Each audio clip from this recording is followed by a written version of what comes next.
नमस्कार दोस्तों, हमारे YouTube चैनल आल छत्तीसगढ़ में आपका स्वागत है। दोस्तों आज की इस वीडियो में हम लोग पढ़ेंगे रेखा गणित का पार्ट 2। तो दोस्तों पार्ट 1 जो है मैं अपलोड कर चुका हूं। अगर आप लोग उसको नहीं देखे हो तो कोई दिक्कत नहीं है, इस वीडियो के अंदर पूरा कुछ मैं बताने वाला हूं।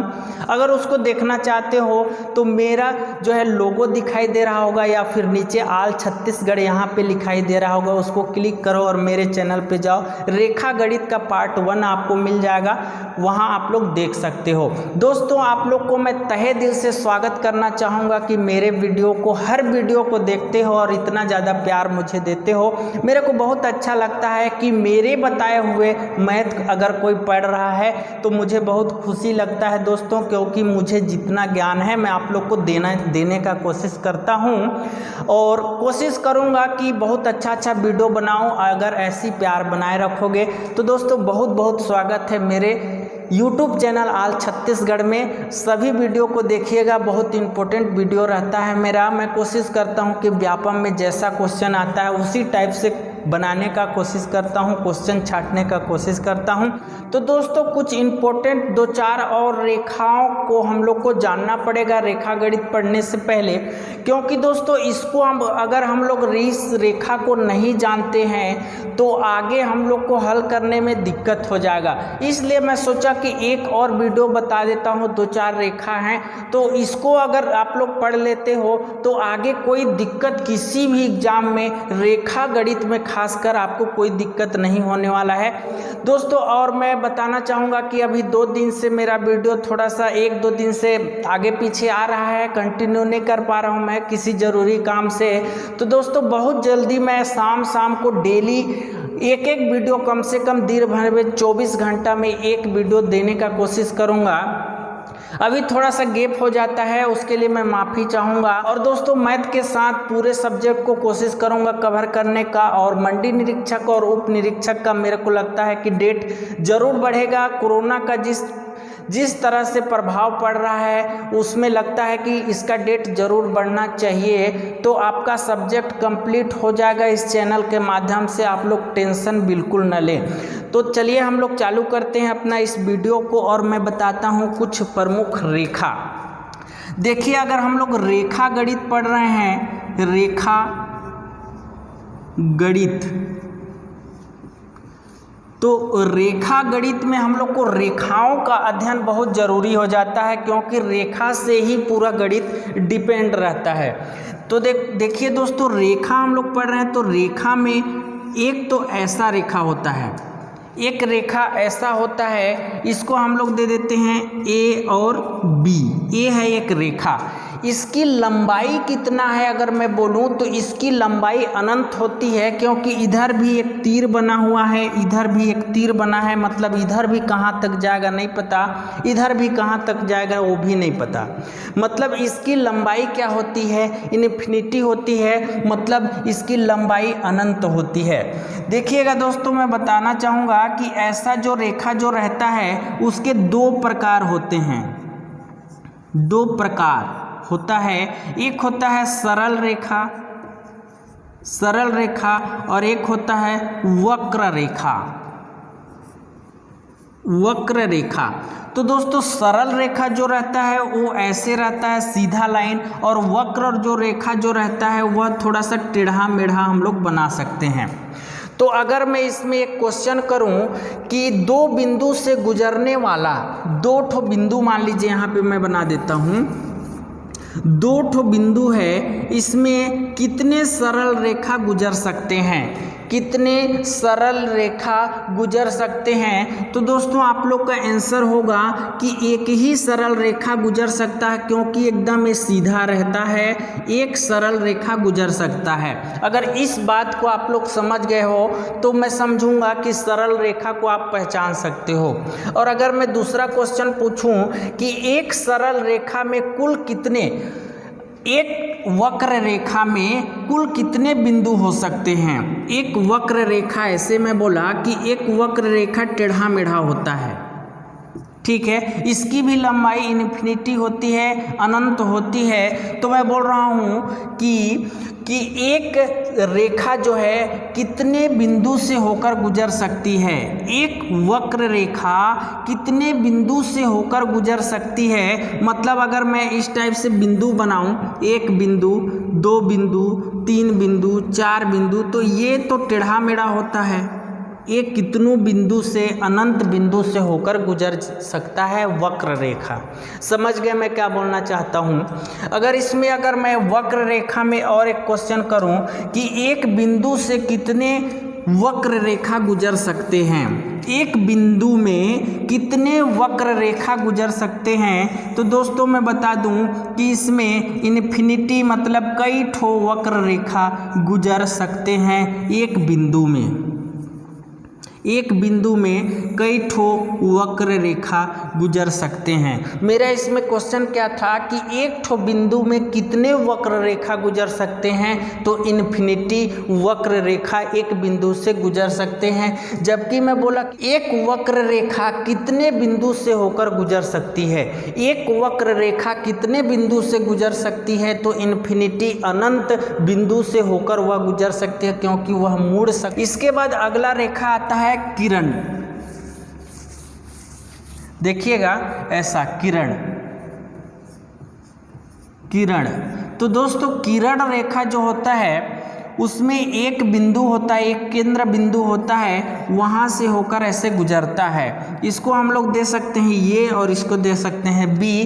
तो किरण जो रेखा रहता है उसका भी लंबाई कितनी होती है, इन्फिनिटी, अनंत तक ये जा सकता है। यहाँ से चालू होगा, कहाँ तक जाएगा नहीं पता, इन्फिनिटी तक जा सकता है किरण रेखा।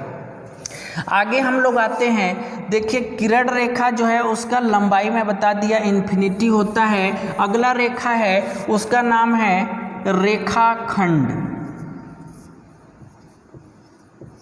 रेखाखंड, तो देखिए मैं बोला कि ये क्या है, एक सरल रेखा है, तो उसमें हम लोग खंड बना दें ए और बी। इस भाग का लंबाई निश्चित होता है। रेखाखंड अगर आपसे पूछे कि रेखाखंड की लंबाई निश्चित होती है या फिर अनिश्चित होती है या फिर इन्फिनिटी होती है, तो इसका हम लोग का लंबाई निश्चित होता है रेखाखंड, क्योंकि रेखा का एक भाग है, रेखा का एक खंड है। ठीक है, इसके बाद अगला रेखा आता है, मैं बहुत ज़्यादा टाइम नहीं लूँगा इसमें, प्रतिच्छेदी रेखा। प्रतिच्छेदी रेखा, प्रतिच्छेदी रेखा। ठीक है, तो प्रतिच्छेदी रेखा उसे कहा जाता है जो दो सरल रेखा एक ही बिंदु से होकर गुजरते हैं। दो सरल रेखा एक ही बिंदु से होकर गुजरते हैं, दो सरल रेखा एक ही बिंदु से होकर गुजरते हैं, उसको हम लोग क्या कहते हैं, प्रतिच्छेदी रेखा कहते हैं। ये सभी को नोट करते जाइएगा दोस्तों, क्योंकि आगे मैं बहुत इसका यूज करने वाला हूं, तो आप लोग को दिक्कत नहीं होगा। इससे संबंधित बहुत क्वेश्चन कराने वाला हूं। इसके बाद आता है संगामी रेखा।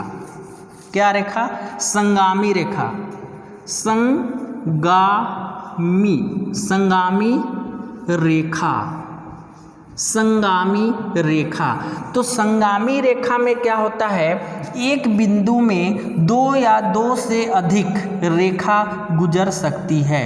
एक बिंदु से दो या दो से अधिक रेखा गुजर सकती है, उसको हम लोग क्या कहते हैं, संगामी रेखा कहते हैं। एक बिंदु से दो या दो से अधिक रेखा गुजर सकती है एक ही बिंदु से। तो एक क्वेश्चन मैं इसमें पूछना चाहूँगा आप लोग से कि ये तीन ठो मैं संगामी रेखा बनाता हूँ, तीन ठो संगामी रेखा बन गया, तो यहाँ बीच में आप लोग को एक त्रिभुज दिखाई दे रहा है। इस त्रिभुज का क्षेत्रफल क्या होगा। क्वेश्चन बना सकता है व्यापम कि तीन ठो एक संगामी रेखा है, क्योंकि संगामी रेखा है तो कई होंगे उसमें, तो तीन संगामी रेखाओं के बीच में एक त्रिभुज बनता है, उस त्रिभुज का क्षेत्रफल कितना होगा।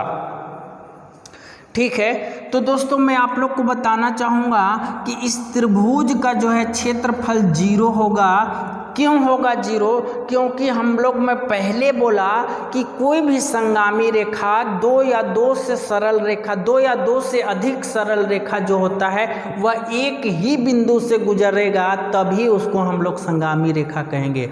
एक ही बिंदु से गुजरेगा, तो यहाँ पर एक ही बिंदु से नहीं गुजरा है, 2 ठो रेखा एक ही बिंदु से गुजरा है यहाँ पे, बाकी ये नीचे हो गया है, तभी तो त्रिभुज बनेगा ना।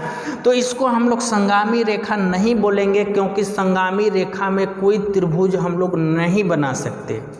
समझ गया क्या बोलना चाह रहा हूँ? मतलब 2 या 2 से अधिक रेखा एक ही बिंदु से होकर गुजरता है, उसको हम लोग संगामी रेखा कहते हैं। जबकि मैं प्रतिच्छेदी रेखा बोला, प्रतिच्छेदी रेखा, तो प्रतिच्छेदी रेखा में 2 रेखा जो है एक ही बिंदु से होकर गुजरता है, उसको हम लोग प्रतिच्छेदी रेखा कहते हैं। संगामी रेखा किसका कहा जाता है? 2 या 2 से अधिक हो सकता है इसमें, उसको हम लोग संगामी रेखा कहते हैं।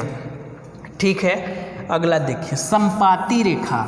एक संपाती रेखा होता है, ये सभी को हिंदी नाम या फिर इंग्लिश नाम भी याद कर लीजिएगा आप लोग। संपाती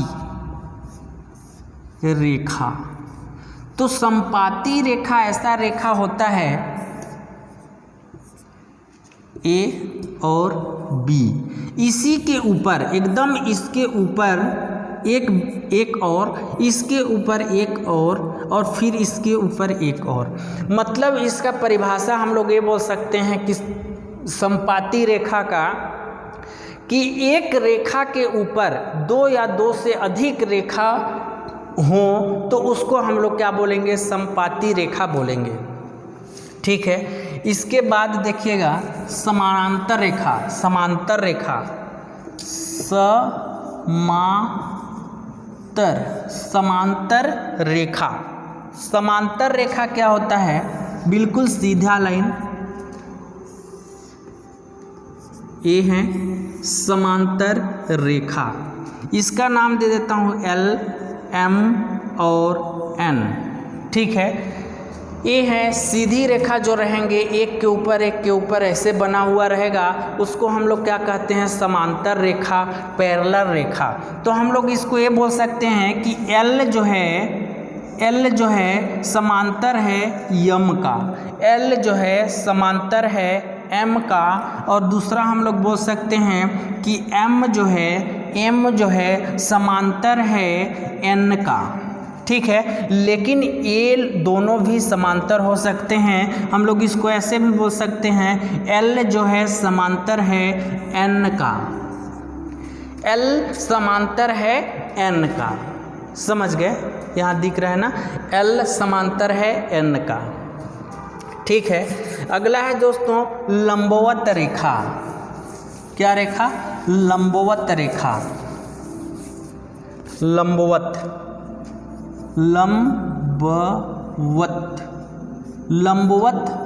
रेखा। तो लंबवत रेखा उसे कहा जाता है जो 90 डिग्री का कोण बनाए, 90 डिग्री का कोण बनाए, उसको हम लोग लंबवत रेखा कहते हैं। ये तो ऐसे भी हो सकता है, 3 भी हो सकते हैं, अनंत भी हो सकते हैं। यहाँ भी 90 डिग्री, यहाँ भी 90 डिग्री, और यहाँ भी 90 डिग्री का जो कोण बनाता है उसको हम लोग लंबवत रेखा कहते हैं। ठीक है, तो दोस्तों इस वीडियो में इतनी, क्योंकि ज़्यादा लंबा वीडियो हो जाता है और रेखा गणित में रेखाओं की संख्या इतनी है, इससे और ज़्यादा रेखा हम लोग को जानना नहीं पड़ेगा। अब इसके बाद मैं कोण में आऊँगा। रेखा से संबंधित ज़्यादा क्वेश्चन नहीं बनता है, इसमें आप लोग को ज़्यादा ध्यान नहीं देना है। आने वाले वीडियो जो कल मैं अपलोड करूँगा वह बहुत इम्पोर्टेंट होगा दोस्तों, क्योंकि कोण से संबंधित हर बार एक क्वेश्चन, 1-2 क्वेश्चन आता है। कुछ इस टाइप से क्वेश्चन बनता है कोण में, जैसे कि ऐसा कुछ यहाँ पे त्रिभुज बना रहेगा, यहाँ का मान पूछेगा, यहाँ का 120 डिग्री, यहाँ का 90 डिग्री, तो यहाँ का मान बताओ, ऐसा कुछ आता है। तो इसी चीज़ को मैं आने वाले कल वाले वीडियो में बताने वाला हूँ, जो कि बहुत इम्पोर्टेंट होगा। उस वीडियो को ज़रूर देखिएगा दोस्तों, वहाँ से आपके आने वाले परीक्षा में क्वेश्चन ज़रूर बनेगा। इस वीडियो में इतनी, अगले वीडियो में फिर मिलते हैं।